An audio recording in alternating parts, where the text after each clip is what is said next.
तो hello guys, कैसे हैं आप सब लोग। होपफुली सब बढ़िया होंगे, है ना, अच्छी तरीके से होंगे। तो आज हम स्टडी करने वाले हैं ह्यूमन हार्ट के बारे में, ठीक है। और उसको जिसको हम कार्डियोवैस्कुलर सिस्टम भी बोलते हैं, ठीक है। अगर वीडियो अच्छी लगे तो सब्सक्राइब कर देना हमारे चैनल को, ठीक है। तो कार्डियोवैस्कुलर सिस्टम की जब हम बात करते हैं तो बोलते किसको है कार्डियोवैस्कुलर सिस्टम, ठीक है। Blood circulate through out the body in the cardiovascular system, ठीक है। तो जो पूरी बॉडी के अंदर जो ब्लड का सर्कुलेशन होता है वो कार्डियोवैस्कुलर सिस्टम के थ्रू ही होता है, which consist of the heart and blood vessels. जो किससे बना होता है, हमारे हार्ट और ब्लड वेसल्स से बना होता है। The systems form A continuously circuit that delivered oxygen and nutrition to all cells and carry away waste products। तो ये सिस्टम जो होता है वो कंटिन्यूसली एक सर्किट के अंदर ऑक्सीजन्स और न्यूट्रिशंस को सेल के लिए डिलीवर करता रहता है और वहाँ से जो वेस्ट प्रोडक्ट होते हैं उसको कैरी अवे करता रहता है, ठीक है। Also functioning in circulation is the lymphatic system, और होता है हमारे बॉडी के अंदर वो भी एक सर्कुलेशन का ही काम करता है, which drain fluid and protein from the tissue and returns them to the blood stream, ठीक है। तो वो भी हमारे लिम्फेटिक सिस्टम भी एक तरीके से क्या करता है, सर्कुलेशन के अंदर काम करता है। जो हमारे ड्रेन फ्लूइड वगैरह होते हैं वो उसके अंदर होता है, ठीक है। अब हम एनसीईआरटी के थ्रू बात करेंगे, बिल्कुल, ठीक है। चलो अब एनसीईआरटी स्टार्ट करते हैं, ठीक है। सर्कुलेटरी पाथवे की बात करते हैं, ठीक है। Circulatory pathway basically two type का होता है, एक होता है ओपन और एक होता है क्लोज, ठीक है। तो जो लोअर हम बेसिकली क्या बात करें, जो नॉन कोऑर्डिनेट्स होते हैं, ठीक है, उनके अंदर बेसिकली ओपन सर्कुलेटरी सिस्टम पाया जाता है, और जो कोऑर्डिनेट्स होते हैं उनके अंदर क्लोज सर्कुलेटरी सिस्टम पाया जाता है, ठीक है। लेकिन एक एक्सेप्शन है एनिलिडा, ठीक है। सबसे पहले इसी के अंदर ही सर्कुलेटरी सिस्टम आया था, ठीक है। इनकी उसके बावजूद भी ये एक एक्सेप्शन है क्योंकि इसके अंदर क्लोज सर्कुलेटरी सिस्टम पाया था, होना चाहिए था ओपन सर्कुलेटरी सिस्टम, ठीक है। समझ में आ गया। तो ओपन सर्कुलेटरी सिस्टम क्या होता है ये बात करते हैं सबसे पहले, तो ठीक है। ओपन सर्कुलेटरी सिस्टम के अंदर क्या होता है कि जो हमारा हार्ट है जो ब्लड को पंप करता है वो सीधा किस में करता है, एक ओपन स्पेस के अंदर या बॉडी कैविटी जिसको हम साइनस बोलते हैं उसके अंदर करता है, वाया ब्लड वेसल्स के अंदर नहीं होता है, ठीक है। जबकि क्लोज सर्कुलेटरी सिस्टम के अंदर जब ब्लड पंप हुआ है, ठीक है, हार्ट के थ्रू, वो ऑलवेज एक close network of blood vessels के अंदर क्या होगा, सर्कुलेट होगा, ठीक है। तो समझ गए open circulatory system close circulatory system के बारे में, ठीक है।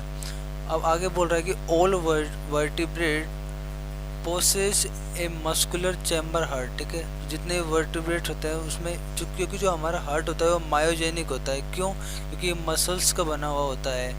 अब सबसे पहले हम फिशेस की बात करते हैं, तो फिशेस के अंदर जो होता है वो 2 चैम्बर ऑफ हार्ट होता है, ठीक है, जिसमें एक एट्रियम होता है, एक वेंट्रिकल होता है। जबकि हम एम्फीबियंस की बात करें तो उसके अंदर 3 चैम्बर्स होता है, एक एक्सेप्शन है जिसको हम बोलते हैं क्रोकोडाइल, ठीक है ना। उसको छोड़कर सब में 3 चैम्बर होता है जिसके अंदर 2 एट्रियम और एक वेंट्रिकुलर होता है, ठीक है। वेरस क्रोकोडाइल की हम बात करें उसमें 4 चैम्बर होता है, ठीक है। उसके अलावा बर्ड्स, मैमल्स, ठीक है, इन सब के अंदर 4 चैम्बर्स होता है जिसमें 2 एट्रियम और 2 वेंट्रिकुलर होता है, ठीक है। और फिशेज के अंदर सर्कुलेशन कैसा होता है वो बात करते हैं। जो फिशेज होती है, ठीक है, वो जो उनका जो हार्ट होता है वो डीऑक्सीजनेटेड ब्लड को क्या करता है, पंप करता है, ठीक है। तो जो फिशेज होते हैं उनके अंदर क्या होता है कि जो हार्ट होता है वो डीऑक्सीजनेटेड ब्लड को पंप करता है, ठीक है।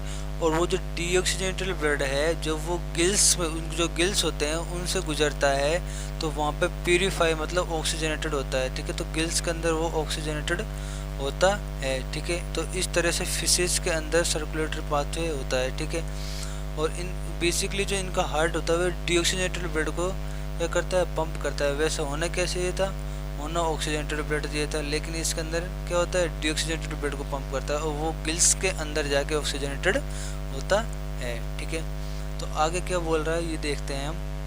आगे बोल रहा है कि the fishes the heart pump out deoxygenated blood which is oxygenated by the gills and supplied to the body parts from whereas deoxygenated blood is return to the heart single circulation. ठीक है, समझ में आ गया जो मैंने बोला है। Amphibians and reptiles के अंदर क्या होता है, the left atrium receive oxygenated blood from the gills, lungs या skins, and the right atrium get the deoxygenated blood from the other body parts. ठीक है, इसके अंदर क्या होता है कि जो राइट एट्रियम होता है वहाँ पर डीऑक्सीजनेटेड ब्लड आता है, वो डीऑक्सीजनेटेड ब्लड वहाँ से कित में जाता है, हमारे लंग्स, गिल्स, स्किन्स में जाता है, और वहाँ पे क्या होता है, ऑक्सीजनेटेड होकर राइट एट्रियम में आता है। ठीक है, और क्योंकि इसके पास तो एक ही वेंट्रिकल होता है इसलिए इसमें मिक्स ब्लड पाया जाता है, क्योंकि इसमें डीऑक्सीजनेटेड ऑक्सीजन दोनों मिक्स पाया जाता है। However the getting mixed up in the single ventricular which pump out mix blood. ठीक है, इनकम्प्लीट डबल सर्कुलेशन बोलते हैं। जबकि हम बर्ड्स एंड मैमल्स की बात करते हैं तो वो ऑक्सीजनेटेड और डीऑक्सीजनेटेड जो ब्लड होता है वो रिसीव करते हैं, वो left and right ventricle, left and right artery, ठीक है, respectively passes on to the ventricles on the same side. The ventricles pump it out without any mixing up. ठीक है, two separate circulation pathways are present in each organism. Hence, these animals see double circulation. Let us study of the human circulatory system. ठीक है, तो हम humans के अंदर क्या होता है कि दोनों ब्लड अलग अलग होते हैं, डीऑक्सीजनेटेड और ऑक्सीजनेटेड। ठीक है, और वो अलग अलग एट्रियम के अंदर जाते हैं, अलग अलग वेंट्रिकल के अंदर जाते हैं। ठीक है, और तभी तो इसको बोलते हैं डबल सर्कुलेशन बोलते हैं। ठीक है, और सेपरेटली जो ब्लड है वो आगे जाके पास होता है। ठीक है, अब हम मेनली हार्ट की बात करते हैं कि हार्ट होता क्या है। ठीक है, तो सेक्शन ऑफ ह्यूमन हार्ट की थोड़ी सी बात कर लेते हैं। तो इस डायग्राम में देख सकते हैं अपन यहाँ पे जो वेना कवा दिखाया गया है ना, वेना कवा किसको बोलते हैं, वो क्या करती है, डीऑक्सीजनेटेड ब्लड को लेके आती है। किसको, डीऑक्सीजनेटेड ब्लड को लेके आती है। अब टू टाइप की होती है, एक सुपीरियर होती है, एक इन्फीरियर होती है। सुपीरियर होती है जो बॉडी की जो अपर पार्ट होते हैं उनसे डीऑक्सीजनेटेड ब्लड को लेके आती है, क्योंकि इन्फीरियर जो होती है वो बॉडी के जो इन्फीरियर पार्ट होते हैं वहाँ से डीऑक्सीजनेटेड ब्लड को लेके आती है। ठीक है, उसके अलावा इसमें हम देख सकते हैं right atrium, left atrium, right ventricle, left ventricle, bundle of heat जिनकी आगे जाके बात करेंगे हम। ठीक है, और बहुत सारी और चीज़ें जो हम आगे जाके पढ़ेंगे। ठीक है, अब हम बेसिकली बात करते हैं ह्यूमन सर्कुलेटरी सिस्टम की। ठीक है, तो ह्यूमन सर्कुलेटरी सिस्टम को हम ब्लड वेस्कुलर सिस्टम भी बोलते हैं। क्यों, क्योंकि जो हार्ट के द्वारा पंप किया जो ब्लड है वो बाद में किस में जाता है, ब्लड वेसल्स में जाता है, क्योंकि ब्लड वेसल्स से ही बना होता है, एक नेटवर्क होता है। ठीक है, अच्छा, और इसके अंदर जितने भी चैम्बर हम पढ़ेंगे वो क्या होंगे, मसल्स चैम्बर होंगे। तभी तो जो हमारा हार्ट होता है वो क्या होता है, मायोजेनिक होता है। ठीक है, ये हमने पढ़ लिया है। ठीक है, आगे हम अब हार्ट की बात कर रहे हैं। जो हार्ट होता है बेसिकली मेजोडर्मल होता है। ठीक है, ठीक है, मेजोडर्मल होता है, और इसकी जो मेजोडर्मल और ऑर्गन्स होता है। ठीक है, बेसिकली होता क्या है, जो हमारी थोरेसिक कैविटी होती है उसके बीच में जो दो लंग्स हैं, ठीक है, उसमें जो दो लंग्स हैं उन जो उसमें भी जो लेफ्ट वाला लंग्स है उसके अंदर एक कैविटी होती है। ठीक है, उस कैविटी के अंदर क्या होता है, हार्ट होता है। ठीक है, एडजस्ट होता है वहाँ पे। ठीक है, अब बेसिकली जो इसके हार्ट के दो पार्ट होते हैं, एक तो होता है अपेक्स और ये होता है बेस। ठीक है, जहाँ से वो टिका होता है उसको बेस बोलते हैं, और जो दूसरा पार्ट है उसको बोलते हैं अपेक्स। ठीक है, इसकी जब कवरिंग की बात करते हैं तो कवरिंग को बोलते हैं पेरिकार्डियम। ठीक है, इसके अंदर जो फ्लूइड होता है उसको बोलते हैं पेरिकार्डियल फ्लूइड। ठीक है, इसमें 4 चैम्बर होते हैं बेसिकली, 2 होते हैं एट्रिया, 2 होते हैं वेंट्रिकल। ऊपर वाले को एट्रिया, नीचे वाले को वेंट्रिकल। अब जो एट्रिया होते हैं उन दोनों एट्रिया को एक सेप्टम अलग करती है, उसको बोलते हैं इंटर एट्रियल सेप्टम।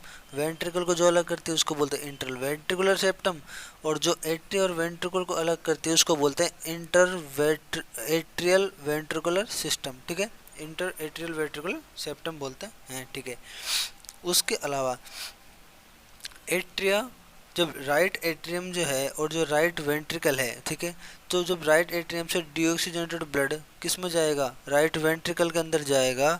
ठीक है, तो एक वॉल होते हैं जिनको बोलते हैं ट्राइकैप्सिड वॉल। ठीक है, और जो लेफ्ट एट्रियम होता है और जो लेफ्ट वेंट्रिकल होता है उन दोनों के बीच में जो वॉल प्रेजेंट होता है उसको बोलते हैं कौन सा, बाइकैप्सिड वॉल। ठीक है, और उसके अलावा जब ब्लड राइट वेंट्रिकल से कहाँ पे जाएगा, लंग्स के अंदर जाएगा, किसके थ्रू, पल्मोनरी आर्टरी के थ्रू, ठीक है। तो वहाँ पर भी एक वॉल होंगे जिसको बोलते हैं सेमिलुलर वॉल्व, ठीक है। उसके अलावा जब हम एरोटा की बात करेंगे लास्ट में, जब लेफ्ट वेंट्रिकल से जब एरोटा निकलेगी बॉडी के पार्ट्स को जो ब्लड सप्लाई करेगी, उसमें भी जो वॉल होता है उसको बोलते हैं सेमिलुलर वॉल, ठीक है। तो बेसिकली इस पैराग्राफ के अंदर यही बताया गया है, ठीक है ना। अब थोड़ा सा हम क्या करते हैं, आगे बढ़ते हैं, कोशिश करते हैं, ठीक है। तो चलिए आगे बढ़ते हैं। आगे ये बोल रहा है, ये जो पैराग्राफ यहाँ तक तो हमने बता दिया, ठीक है, कि जो वॉल का जो बेसिकली काम क्या होता है, ये बोल रहा है वॉल का जो बेसिकली काम होता है वो होता है जो back flow of the blood, ठीक है। अब जैसे राइट एट्रियम से राइट वेंट्रिकल में ब्लड आ गया, अब वेंट्रिकल दोबारा से वो वेंट्रिकल से एट्रियम में नहीं चला जाए, इसके लिए वॉल यूज आते हैं, ठीक है, बैक फ्लो को रोकते हैं, ठीक है। अब आगे क्या बोल रहा है, ये सब हमने पढ़ लिया कि भाई एट्रियम और वेंट्रिकल को कौन सी अलग करती है, और ठीक है। अब हम बात करते हैं एक हार्ट के अंदर, ठीक है, एक ऐसे नोड होता है, ठीक है। ऐसे नोड मैंने पहले बोला था, हम बताऊंगा आगे, ठीक है। ऐसे नोड क्या होता है, ये बेसिकली हार्ट का एक पेस मेकर होता है जिसको हम साइनो एट्रियल नोड कहते हैं, ठीक है। ये ऐसे नोड क्या करता है, जितने भी इम्पल्स वगैरह आते हैं, हार्ट का जो बीट होता है, सबसे पहले हार्ट, भाई एक बार बताओ, कोई चीज़ बीट करेगी, ठीक है, तो बीट करने से पहले उसको रेस्पॉन्स तो आना चाहिए, ठीक है। वो रेस्पॉन्स कौन दिलाता है, ऐसे नोड दिलाता है, ठीक है। जैसे ही ऐसे नोड के ऊपर रेस्पॉन्स आता है तो हार्ट क्या कर लेता है, पंप भी करने लग जाता है, ठीक है।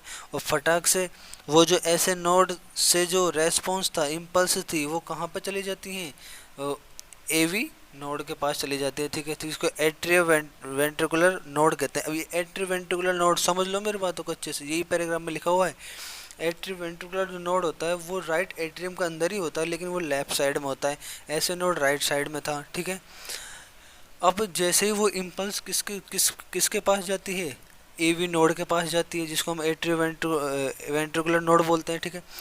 अब हमको पता है कि एक बंडल ऑफ हिज के नाम से, ठीक है, जिस परकिंजन फाइबर के नाम से, ठीक है, एक फाइबर्स जो होते हैं वो इंटर एट्रियल सेप्टम, जो राइट वेंट्रिकल अलग करते थे ना, राइट और लेफ्ट एट्रियम को, वहाँ से एक परकिंजन फाइबर नाम से फाइबर्स निकलते हैं, ठीक है।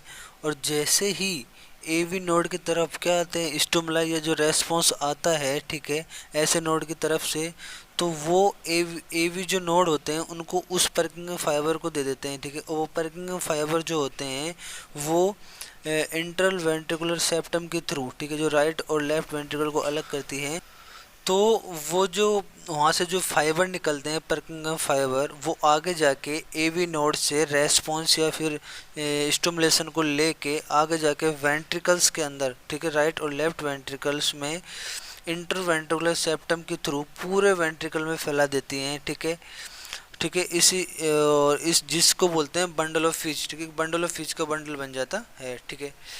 तो भाई ऐसे नोड की जो हम बात करें, तो ये ऐसे नोड होता है, वो एक ऐसे node can be generate the maximum number of action potential 7 to 75 per minute and it is responsible for intimidating and maintaining the rhythmic contraction activities of the heart. Therefore it is the called the pacemaker. Our heart normally beats 70 to 75 time in a minute, average 72 beat per minute, ठीक है।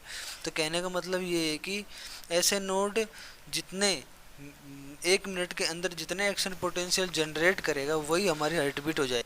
तो जब एक average निकालते हैं तो average जो heart beat आती है वो आती है 72 बीट पर मिनट, ठीक है ना। और अगर एक सेकंड के अंदर एक बार हार्ट बीट करता है तो एक बार हार्ट बीट हो जाएगी। तो जितने भी एक मिनट के अंदर जितने भी वो एक्शन पोटेंशियल जनरेट कर रहा है वही हमारी हार्ट बीट हो जाएगी, ठीक है। तो हार्ट बीट क्या बोलते हैं, एवरेज कितनी होती है एक मिनट के अंदर, 72 बीट पर मिनट होती है, ठीक है। अब हम बात करते हैं कार्डियक साइकिल की, ठीक है। कार्डियक साइकिल एक समझने वाला टॉपिक है जिसको हम आगे जाके अब पढ़ रहे हैं, ठीक। क्या होता है देखो सुन लो, एनसीईआरटी से पढ़ेंगे, यहाँ से पढ़ेंगे how does the heart function, मतलब हार्ट कैसे फंक्शन करता है, इसी को कार्डियक साइकिल बोलते हैं। लेट अस टू लुक, ठीक है। To begin with all the 4 chambers of heart are relax, ठीक है। जब स्टार्टिंग में जब हम देखते हैं, ठीक है, तो सारे जितने भी हार्ट के चैम्बर हैं वो क्या होते हैं, रिलैक्स होते हैं, ठीक है। अब देख लो, ठीक है। अब अच्छे से समझना प्लीज़, अच्छे से समझना, ठीक है। अब तो इस जो कंडीशन है, जब सारे जो हार्ट जो चैम्बर है वो रिलैक्स होते हैं, उसको बोलते हैं जॉइंट डायस्टोल। बेसिकली हम तीन चीज़ों के बारे में पढ़ेंगे, एक तो एट्रियल सिस्टोल, एट्रियल डायस्टोल, ठीक है, वेंट्रिकल सिस्टोल, वेंट्रिकल डायस्टोल, और एक जॉइंट डायस्टोल। इन चीज़ों के बारे में पढ़ेंगे, ठीक है।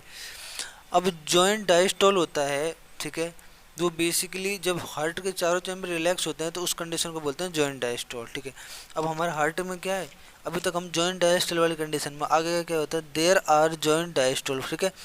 As the tricuspid and bicuspid valve are open, blood from the pulmonary vein and vena cava flow into the left and right ventricle respectively through the left and right atria, ठीक है। तो अब क्या हुआ, ठीक है, अब ये हुआ कि जो ब्लड था, ठीक है ना, तो अब जो ये ब्लड था वो एट्रियम से वेंट्रिकुलर के अंदर आ रहा है, ठीक है, ठीक है। तो इस कंडीशन में क्या हो रहा है, इस कंडीशन में हो रहा है जो एट्रिया है वो तो क्या हो रहा है, डायस्टोल हो रहा है, ये तो रिलैक्स हो रहा है। और वेंट्रिकुलर क्या हो रहा है, सिस्टोल हो रहा है, जिसको बोलते हैं कॉन्ट्रैक्ट हो रहा है, ठीक है। तो इसको बोलते हैं एस्टियल सिस्टोल, ठीक है। अब आगे जाके क्या होगा कि जब एट्रियल क्या होगा, एट्रिया से सॉरी एट्रिया से नहीं, वेंट्रिकल से जो ब्लड एक तो कहाँ जाएगा, पल्मोनरी आर्टरी से लंग्स की तरफ जाएगा, और दूसरी तरफ क्या होगा, जो लेफ्ट वेंट्रिकल है वहाँ से जो ब्लड है वो एरोटा के थ्रू किस में जाएगा, बॉडी पार्ट्स में जाएगा। तो इस कंडीशन में क्या होगा, जो वेंट्रिकुलर डायस्टोल होगा, ठीक है। और उसी टाइम पे जो पल्मोनरी वेन है, ठीक है, वो हार्ट किस में ब्लड किसके लेकर किस में लेकर आएगी, एट्रिया के अंदर लेकर आएगी, और वेना कवा किसके अंदर आएगी, राइट एट्रिया के अंदर लेकर आएगी, ठीक है। तो इस कंडीशन में क्या होगा, जो हमारा एट्रिया है वो क्या हो जाएंगे, सिस्टोल, ठीक है। तो समझ गए, तो तीन कंडीशन होगी, joint diastole, atrial systole, ventricular systole, ठीक है ना। अब बेसिकली हमको पता है, ये इसमें बता रहा है कि भाई a tricuspid and bicuspid valve are open, blood from the pulmonary vein and vena cava into flow the left, ये तो हमने समझ लिया। ऐसे नोट ना, देखो ये जो पैराग्राफ है पूरा, इसको मैं एक अच्छे से समझा देता हूँ आपको, ठीक है, एक बार फिर से सुन लो, ठीक है। देखो सबसे पहले जो हार्ट था वो रिलैक्स अवस्था में था, उसने कोई भी मूवमेंट नहीं किया, ठीक है, समझ रहे हो मेरे बात, अच्छे से समझना। तो इस कंडीशन को बोलते हैं जॉइंट डायस्टोल, क्योंकि चारों जो चैम्बर थे वो रिलैक्स अवस्था में थे, ठीक है, समझ गए। अब देखो अब क्या हुआ कि जो हमारी वेना कावा है, ठीक है, वो ब्लड लेके आई।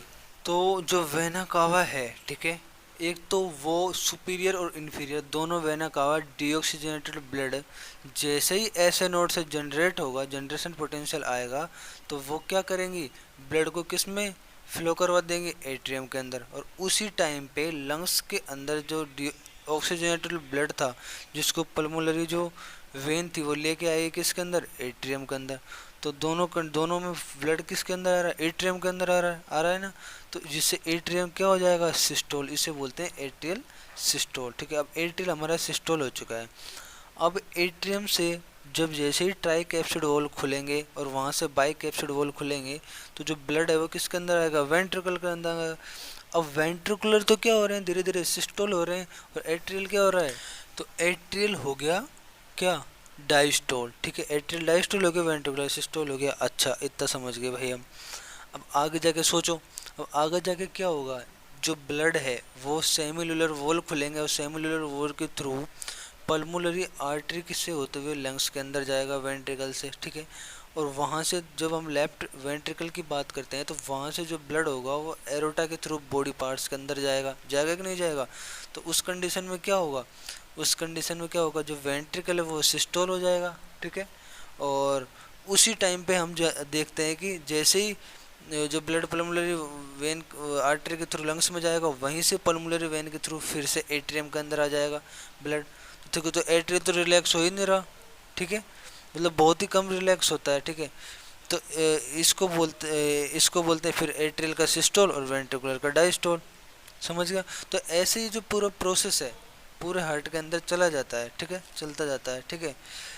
अब एक इसमें टर्म आती है, ठीक है, हाँ, जब हम बात करते हैं एक ड्यूरेशन की बात करते हैं, तो ड्यूरेशन होता है 0.8 सेकंड। कैसे, क्योंकि हम जानते हैं जो हमारा हार्ट है लगभग 72 टाइम क्या करता है, बीट करता है, और कितने 60 सेकंड के अंदर, ठीक है।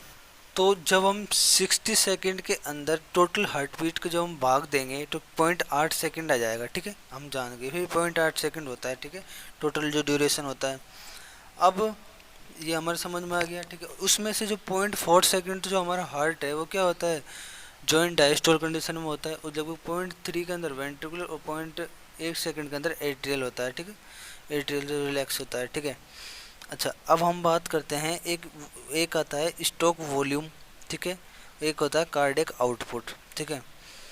अब स्ट्रोक वॉल्यूम का मतलब होता है, स्ट्रोक वॉल्यूम जैसे कि इस हमारे एनसीईआरटी बता रही है कि हार्ट जो होता है हमारा वो टोटल मतलब कितना ब्लड जो सप्लाई कर सकता है, ठीक है। ईच वेंट्रिकल पंप लगभग 70 ml ऑफ ब्लड, ठीक है, which is called stroke volume, ठीक है। मतलब जो हमारा वेंट्रिकल है जितना ब्लड को पंप करेगा, ठीक है, अप्रोक्सीमेटली जो 70 ml होता है उसी को बोलते हैं स्ट्रोक वॉल्यूम, ठीक है।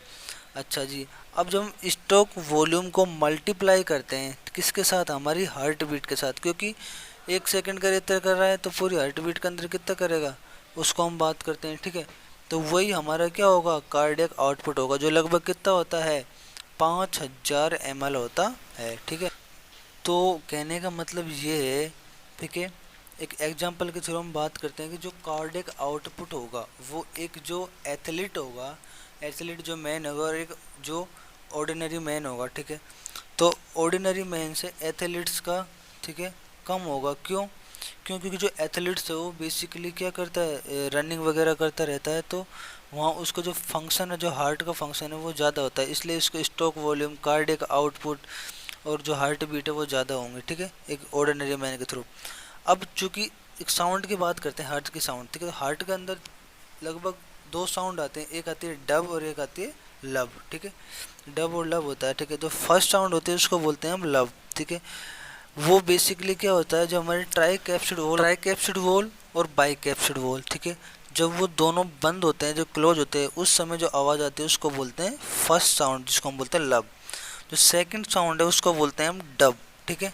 वो तो जो सेकंड साउंड होती है वो जो हमारे सेमुलर वॉल है, ठीक है, वो क्लोज होते हैं, ठीक है। जब वेंट्रिकल से जो ब्लड है वो किसके लंग्स के अंदर जाता है तो सेमुलर वॉल जैसे ही, ठीक है, पहुंच जाता है तो क्लोज होने लगते हैं, तो उस समय जो साउंड आता है उसको बोलते हैं डब, ठीक है। तो इस तरह से हम समझ गए सिग्निफिकेंस।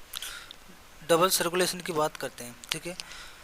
तो बेसिकली जो ब्लड का सर्कुलेशन होता है, ठीक है, हम जानते हैं डबल सर्कुलेशन ही होता है, ठीक है, क्योंकि हमारे जो बॉडी के अंदर सबसे पहले जो लंग्स हो, जो कि 2 सिस्टम होते हैं, एक तो होता है हमारी पल्मोनरी सिस्टम और एक होता है सिस्टमेटिक सिस्टम, ठीक है। तो पल्मोनरी के अंदर जो ब्लड होता है वो प्यूरिफाई के लिए, ऑक्सीजनेटेड होने के लिए लंग्स में जाता है, और जो सिस्टमेटिक सिस्टम होता है वहाँ से क्या होता है, डीऑक्सीजनेटेड ब्लड आता है एट्रियम में और ऑक्सीजनेटेड ब्लड बॉडी के पार्ट्स के अंदर जाता है जी। तो थोड़ा सा हम ब्लड वेसल्स के बारे में जान लेते हैं, ठीक है। तो ब्लड वेसल्स जो होती हैं बेसिकली 3 लेयर की बनी हुई होती हैं। ब्लड वेसल्स के अंदर क्या आता है, एट्रिया, और क्या आती है, वेन, ठीक है। ईच जो आर्टरी, ठीक है, और वेन जो होती है वो बेसिकली 3 लेयर्स की बनी होती है, ठीक है। जब इनर लाइनिंग ऑफ स्क्विमस एपिथेलियम, ठीक है, मतलब जो 3 लेयर होती है वो क्या होती है, स्क्विमस एपिथेलियम की बनी हुई होती है, ठीक है। एंड इनर लाइनिंग की बात करते हैं वो स्क्विमस एपिथेलियम की बनी होती है। एक होती है जिसको बोलते हैं हम ट्यूनिका इंटिग्मा, और एक होती है मिडिल लेयर, ठीक है। मिडिल लेयर जो होती है वो स्मूथ मसल्स और इलास्टिक फाइबर की बनी हुई होती है, ठीक है। और सबसे लास्ट में आती है ट्यूनिका मीडिया, ठीक है, जो क्या होता है कि एक्सटर्नल लेयर होती है जो फाइब्रस कनेक्टिव टिश्यू की बनी हुई होती है, ठीक है, विद कोलेजन फाइबर, ठीक है, जिसको बोलते हैं ट्यूनिका एक्सटर्ना। तो 3 लेयर होगी, ठीक है, एक होगा ट्यूनिका इंटिग्मा, और एक हो गई मिडिल लेयर, और एक हो गई ट्यूनिका एक्सटर्ना, ठीक है। तो ट्यूनिका जो इंटिग्मा होती है वो स्क्विमस एपिथेलियम की बनी होती है। जो मिडिल लेयर की जब हम बात करते हैं ट्यूनिका मीडिया, ठीक है, वो किसकी बनी होती है, smooth muscles plus elastin fibre की बनी हुई होती है। और जो ट्यूनिका एक्सटर्ना होती है वो बेसिकली फाइबरस टिश्यू की बनी हुई होती है, ठीक है। और जो जितना भी हमने इसके बारे में पहले ही पढ़ लिया है कि मतलब एक थोड़ा सा बात कर लेते हैं हम हिपेटिक पोर्टल सिस्टम, ठीक है। इसके अंदर थोड़ा सा हिपेटिक पोर्टल सिस्टम के बारे में बताया गया है, ठीक है।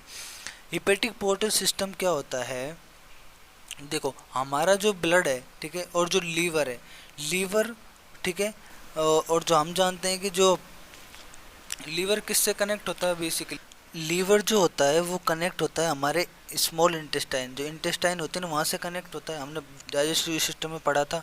तो इंटेस्टाइन जो होती है वहाँ से जो ऑक्सीजनेटेड ब्लड है वो किस में जाता है, हिपोटोपोर्टल वेन के थ्रू किस में जाता है, लीवर में।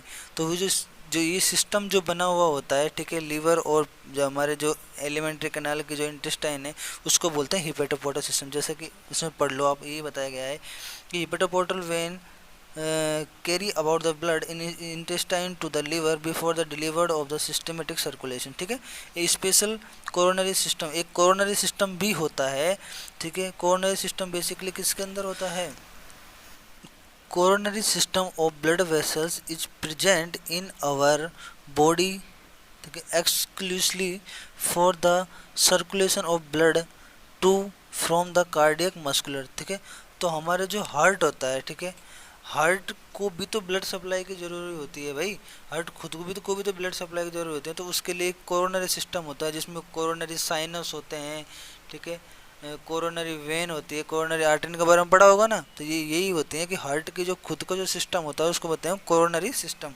ठीक है, अच्छा हम समझ गए। ये डायग्राम को और देख लेते हैं। जैसे इस डायग्राम में देखो, ठीक है, कि सबसे पहले क्या होता है, जो बॉडी पार्ट्स है वहाँ से डीऑक्सीजन, तो डीऑक्सीजनेटेड ब्लड है वेना कावा के थ्रू किस में आ रहा है, राइट एट्रियम में। राइट एट्रियम देख लो इसमें अच्छे से, राइट एट्रियम से किस में जा रहा है, राइट वेंट्रिकल में। राइट वेंट्रिकल से किस में, सेमुलर वॉल ओपन होंगे और वहाँ से जो पल्मोनरी आर्टरी के थ्रू किस में जाएगा, लंग्स में। तो लंग्स के जो एलोलाई के अंदर जो डीऑक्सीजनेटेड ब्लड था वो क्या हो जाएगा, ऑक्सीजनेटेड हो जाएगा। ऑक्सीजनेटेड हो गया किस में, पल्मोनरी वेन के थ्रू किस में आ जाएगा, लेफ्ट एट्रियम के अंदर। लेफ्ट एट्रियम से बाइकैप्सिड वॉल खुलेंगे और वहाँ से लेफ्ट वेंट्रिकल में। लेफ्ट वेंट्रिकल से किस में, फिर एरोटा के, डोर्सल एरोटा के थ्रू ब्लड वेसल्स के थ्रू आगे जाके किस में चला जाएगा, बॉडी पार्ट्स में। ठीक है, तो इस तरह से फिर ये टिश्यू के अंदर यूज हो जाएगा। तो ये द एंड हो गया। अगर वीडियो अच्छी लगे तो प्लीज़ चैनल को सब्सक्राइब करें and press the bell icon. Thank you.